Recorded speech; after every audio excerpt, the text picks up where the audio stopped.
Welcome to SAT TV News. I am Larry Larrock, your presenter. In our top stories, Joslyn Prince returns to work following tragedy. Tough elections ahead for St. Kitts Nevis, says regional pollster. U.S. begins government shutdown as budget deadline passes. And in sports, football returns to Winter Park Stadium this weekend. Details of these will follow.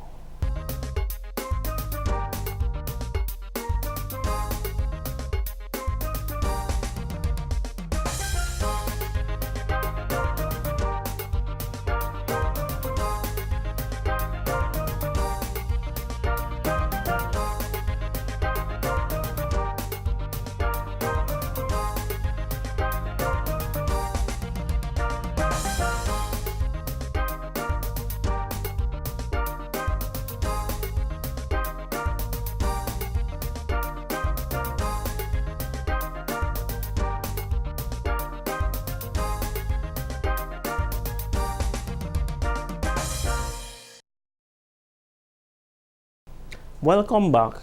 170 persons were presented with their certificates as they completed a 6-month program preparing them with technical and life skills needed to succeed in the local skills market. The program will also open up opportunities for them to be engaged in gainful employment, a first step to career development towards further education. This was as the Agony Program, which means to win, held a graduation ceremony on Monday, September 30th at the Public Service Training Center. Country Coordinator of Agony Dominica, Mr. Francis Joseph, stated that participants were high school dropouts and persons who have had issues with the law.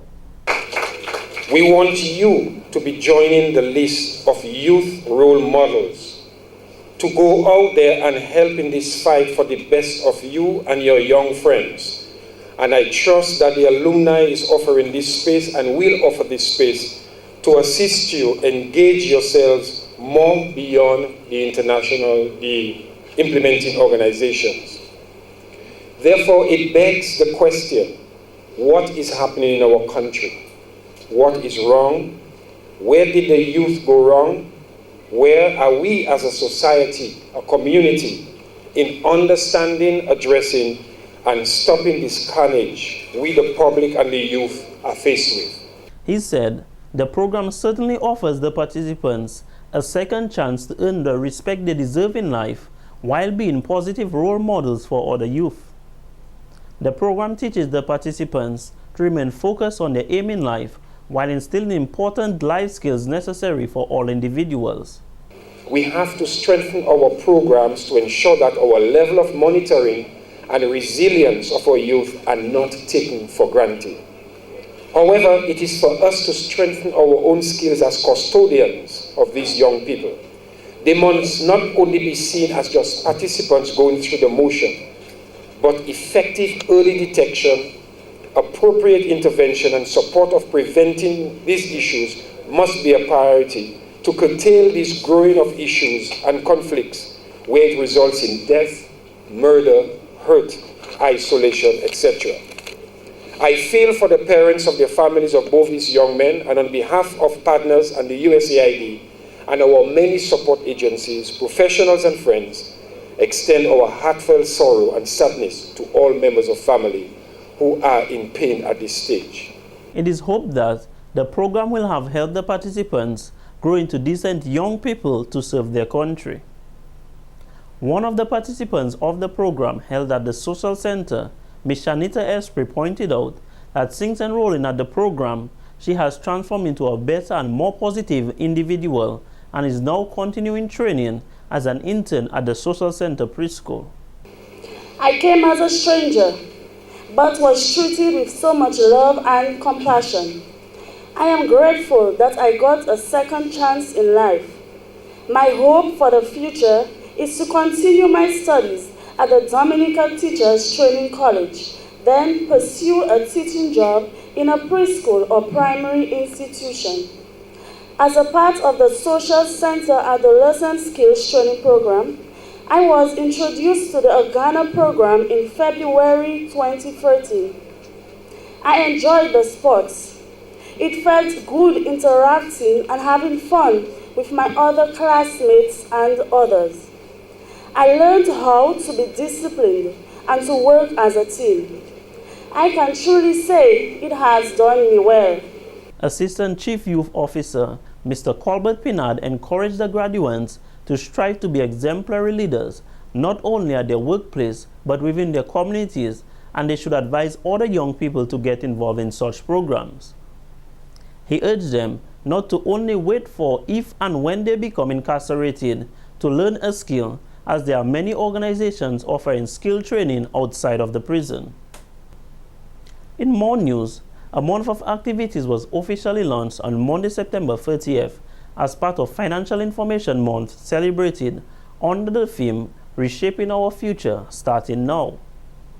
This activity is a collaborative effort of the ECCB, Eastern Caribbean Central Bank, ECCU member governments, financial and academic institutions, utility companies, the media, private and public sector entities, and community-based groups. The program will involve a series of initiatives designed to support the attainment of a goal of a financially developed and vibrant ECCU region, which fosters strong, sustainable economic growth and also improves the well-being of citizens across the Caribbean region. Throughout this Financial Information Month, partners will engage in activities which will also serve to bridge the gap which sometimes exists in the corporate world. We welcome the opportunity to interact. A number of programs geared towards students and community outreach will also form part of the observance. We hope starting now that all of us will begin to change our spending habits, be more prudent in the way we manage our finances and our budgets, if we have one. And if you're one of those who do not have a budget at the end of the month or at the end of the week, we encourage you to start now. Ms. Joslyn Prince highlighted that during this month, a number of partners will work together on various projects as part of Financial Information Month. There will be a presentation by the Bankers Association on October 8th on the topic Corporate and Banking Ethics. Saturday, the 5th of October, there will be a financial information walk, and this is something that the partners always look forward to. This year, there will be two teams. One team will commence walking from Massac and the other team from Point Michel. Both teams will converge on the Debut Junior Charles Boulevard, and then we'll all walk together towards the Windsor Park Stadium. At the stadium, there will be various presentations by the partners and the Cancer Society as well. We'll be doing that in conjunction with the Cancer Society. On Sunday, the 6th of October, there will be a church service at the Trinity Baptist Church. And in all things that you do, you need to recognize the presence of God, and this is something that the partners will also be looking forward to. The ECCB will visit schools on Fridays during Financial Information Month, in addition to a library hour, while there will also be a business symposium and innovation forum targeting chief executive officers, business executives, senior managers, and entrepreneurs. Financial Information Month is a regional, financial, economic, business, and entrepreneurial education campaign executed in the ECCU, Eastern Caribbean Currency Union, established in 2006, and have been observed annually ever since. In other news, it was a special day for Joslyn Prince on the morning of Tuesday, October 1st, as he was welcomed back to work as a fireman during a special ceremony organized by the fire station's management and staff. Prince was the lone survivor in the tragic vehicular accident that claimed the lives of national football coach Kurt Hector and national footballer Noran John Hope during the early hours of Friday, April 19, 2013 in Port-Cassé. Chief Fire Officer Josiah Dupuy stated, "This day is important as Fireman Prince's life was saved during the accident, making it possible for him to return to work." And today being the 1st of October, it's really the beginning of new things, I would like to think, for Fireman Prince. We note that it has been 5 months and probably 11 days since that incident. And from that day until now, I just want to quickly acknowledge that there would be several individuals from every walk of life in Dominica, including the press, including people from the various denominations on the island, people in various places of work who spoke but also offered prayer on behalf of the family and certainly in the case of Fireman Prince. And this, at this moment, as Chief Fire Officer, I truly want to echo my heartfelt thanks to the many thousands who would have spoken, who would have shared concerns, who would have called, and most importantly, who would have not just wished, but also said a prayer for your health, for your speedy return to good health and recovery to the extent where you could come back to work. Dupuy added he will work with Prince to ensure that he makes a gradual transition to his regular duties as a fireman.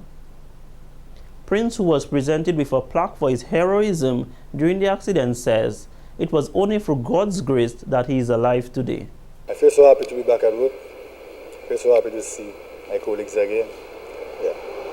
And I want to thank my family for taking so much good care of me at the time, and the fire service in general for being there for me so much. I'd like to thank every Dominican, everybody who supported me when I was ill, and I pray that I pray that you people keep on praying for me because I'm not fully recovered as yet, so I ask for your continuous blessing, So thank you guys for everything. I feel happy. Prince said during his recovery, when he gained some strength, he was happy that his condition was improving so he could soon return to work. I went to Trinidad, and the support from the hospital up there and the healthcare system was great. Actually, when I reached over there, I started feeling better. I received certain things which made me feel stronger, So being over there was a great experience. He added his love for football will not die and he will return to the field playing the sport he loves so much. Lead fireman Wayne later advised the officers that firefighting is not a job but a way of life, and Prince's return to active duty brings joy to all firemen. A special thank you goes out to the individuals who first met Prince at the site of the accident and those who transported him to the hospital, in addition to the medical staff at the Princess Margaret Hospital, particularly the staff of the intensive care unit. The various doctors in and out of state who gave advice and who assisted with treating him with his medical condition. The various churches, and I know example of certain churches who had a mass just for his recovery. We want to say thank you, and all other religious denominations who prayed for him on a daily basis. The Dominica Football Association, the active responsibility as they shouldered a lot of responsibility beyond one can even imagine. They did that for our fellow brother, Fireman Prince. The press, your continued interest in his recovery, and I know I was being called almost twice a day by one reporter to get the information because they wanted an update ever so often. They wanted to give an update ever so often that they could tell the nation and the world how he's doing. Thank you very much, and you have shown this by being here this morning again. I want to say thank you very much. Chief Fire Officer Josiah Dupuy says there are many lessons to be learned following the incident Joslyn was involved in, as it is a reminder on how fragile life is and the importance of loving and appreciating each other. In other stories, Dominica celebrated the 9th annual World Rivers Day on September 29th with a church service held at the St. Anne's Catholic Church in Massac. World Rivers Day increases awareness, promotes stewardship, and encourages river conservation around the world. With many of the world's rivers facing severe and increasing threats associated with climate change, pollution, and industrial development, close to 70 countries participated in this year's event. Some focused on education and public awareness activities, while others included river and stream cleanups, habitat enhancement, and restoration projects. During the church service, celebrant Father Franklin Coffey reminded the persons present on the importance of our rivers. Okay, let's say we have 365 rivers. When I bring up 365, I think of God has blessed us with an abundance. God has given us a great gift. But as we responded, World Rivers Day also strives to increase public awareness of the importance of our waterways as well as many threats confronting them. This has been the local segment of the news. Coming up next, regional highlights.